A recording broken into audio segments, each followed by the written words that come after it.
Lagi coba.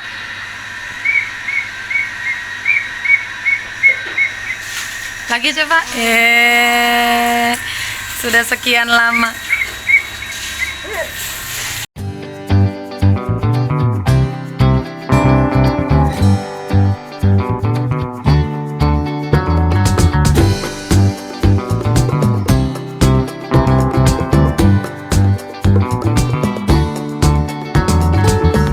Assalamualaikum warahmatullahi wabarakatuh.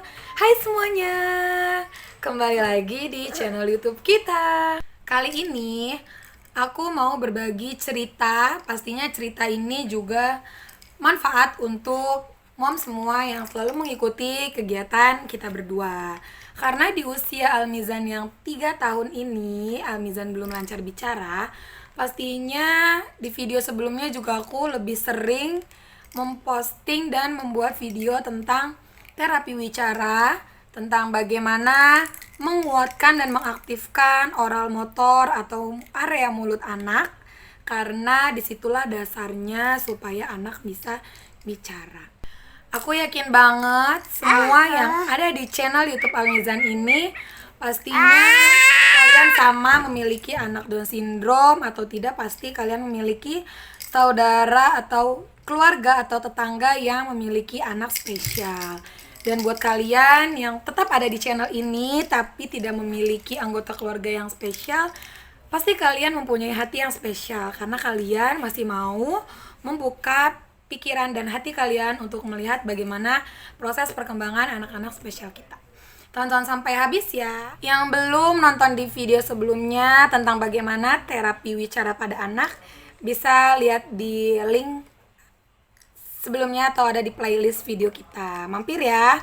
Kenapa anak Down syndrome atau anak lainnya belum bisa lancar bicara di usia 3 tahun? Nah, biasanya kalau aku bertanya sama terapis atau aku searching di Google, pasti jawabannya semua sama nih moms. Pasti karena dasarnya otot mulut anak atau rongga mulut si anak belum begitu kuat. Jadi otot mulutnya masih lemah. Bisa dilihat dari cara si anak makan, kayak mengunyah makanan, menggigit makanan yang keras. Atau kalau anak Down syndrome, apakah dia masih sering menjulurkan lidah. Atau misal syarat lainnya tuh si anak biasanya kalau otot mulutnya udah bagus, dia tuh pasti bisa niup. Kenapa syarat utamanya si anak harus bisa meniup dan minum dari sedotan? Itu larinya ke fungsi otot-otot mulut anak. Karena kan seharusnya emang anak usia setahun 2 tahun pun harusnya mereka udah bisa ya menyedot minuman pakai sedotan atau meniup periwitan kayak gini. Tapi kalau pada Almizan aku udah mulai ngajarin dia niup itu usia 2 tahun. Nah, kebetulan baru banget 3 hari yang lalu Almizan pas aku kasih periwitan ini dia udah bisa niup, moms. Kita coba ya. Ini anaknya, tiup sayang. Seneng ya. Nah, alhamdulillah banget. Kalau kita melihat perkembangan anak kita, kita tuh pasti akan menilai dirinya itu bener-bener luar biasa. Meskipun tadinya dia belum bisa niup dan sekarang bisa niup, itu udah perubahan yang sangat besar buat aku pribadi. Jadi kita nggak usah ngambil goalnya langsung nih, tetap aja umur 3 tahun anak aku belum bisa ngomong. Nah, kalau masalah bicara itu nanti belakangan, itu pasti akan mengikuti bicaranya. Yang terpenting si anak yang tadinya nggak bisa niup dan dia udah bisa niup, itu juga udah suatu perkembangan yang hebat banget. Iya sayang, dadah. Duh, dia mau kemana nih? Nah, jadi disitulah supaya kita merasa bangga pada anak kita sendiri dan kita ngerasa kerja keras kita selama ini tuh nggak sia-sia. Kita harus bisa ngelihat potensi apa dan perkembangan apa yang si anak lakukan. Meskipun menurut kita hal itu sedikit, misal hanya sebatas niup, wajar lah, udah setahun diajarin pasti dia bisa. Nah, meskipun kayak gitu, di situ kita harus bisa menilai kalau anak kita pasti ada perkembangan.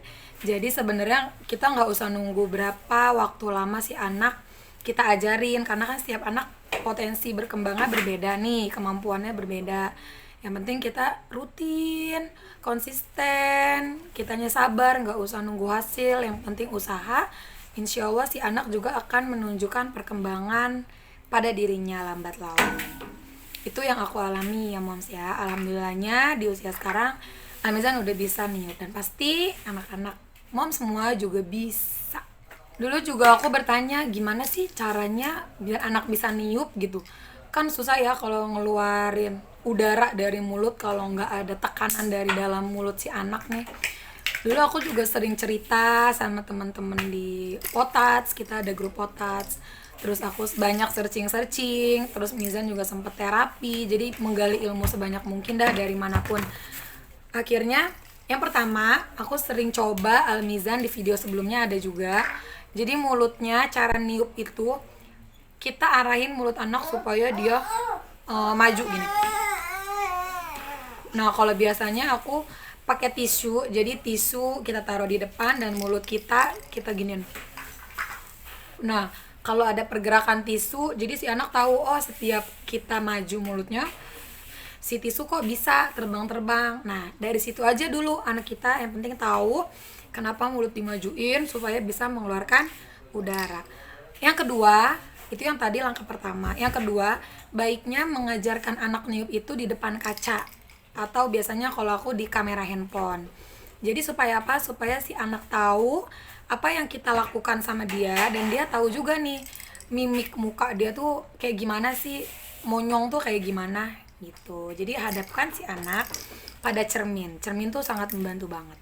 Selanjutnya kita jangan bosan-bosan sebelum tidur, kita ulangi lagi apa yang kita lakuin sama anak seharian nih. Jadi biasanya kalau mau tidur itu otak si anak kan udah, tubuh si anak kan udah beristirahat, otomatis otak juga merespon seluruh tubuh kita, apalagi udah rutinitas tiap malam tuh tidur.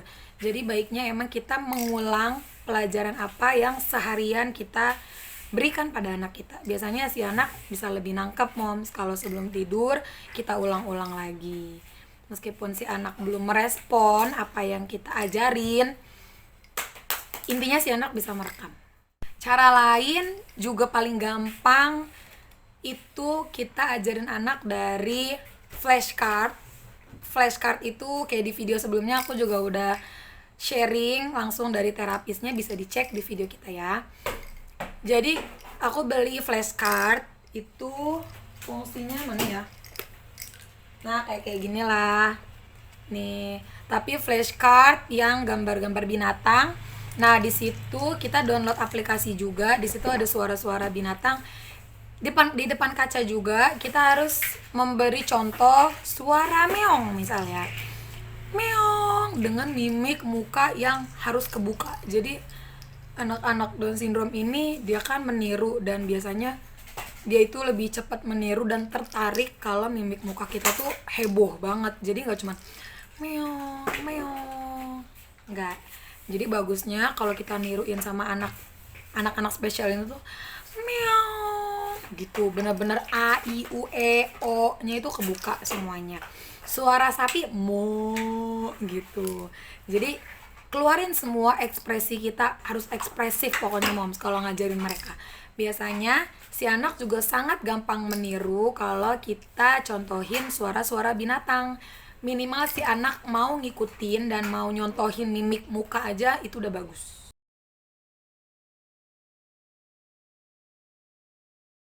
Suara meong, meong, meong, meong. Suara guguk, guguk anjing, kuk, kuk, kuk, kuk, kuk, kuk, kuk, kuk. Ya Allah sampai kesel. Intinya jangan sampai ada keluhan buat kita ya. Kalau mau ngeluh sih boleh, tapi tahan-tahan aja ya moms, karena biasanya keluhan yang diomongin keluar dari mulut itu akan merusak mindset kita. Jadi jangan sampai aduh capek udah lama diajarin nggak bisa-bisa. No, aduh udahlah diajarin juga nggak ada perubahan. No, apalagi ya semuanya udah diajarin tapi masih gitu-gitu aja. No, kita mengeluh boleh, tapi keluarkanlah keluh kesah kita sama Allah Subhanahu wa taala. Pastinya kita ungkapin kenapa, aku salah di mana, beri aku kesabaran, beri anak kita kemampuan untuk mengikutinya. Lebih baik kita keluhkan sama sang pencipta kita masing-masing. Karena yang tadi aku bilang, jangan sampai ada keluar kata-kata negatif. Kita harus afirmasi terus pikiran kita dengan afirmasi positif, kita rangsang terus. Intinya kita harus berpikir, udahlah mau dia bisa ngomong kapan, yang penting aku sekarang ngajarin dulu. Terserah deh Almizan mau bisanya kapan, yang penting kita kejar dulu, kita stimulasi setiap hari. Alhamdulillah kalau semua udah kita jalanin step by step prosesnya, dan kita ingat sama yang maha kuasa, kita gak pernah lupa minta sama yang maha kuasa, tidak ada yang mungkin. Pasti mom semua tahu dong, usaha itu tidak pernah mengkhianati hasil. Jadi jangan pernah kita kecewa dengan setiap tumbuh kembang yang anak kita berikan. Kalau ada yang nanya Almizan berapa lama untuk desa Nio, itu waktunya kayaknya kurang lebih 1 tahun. Lumayan ya.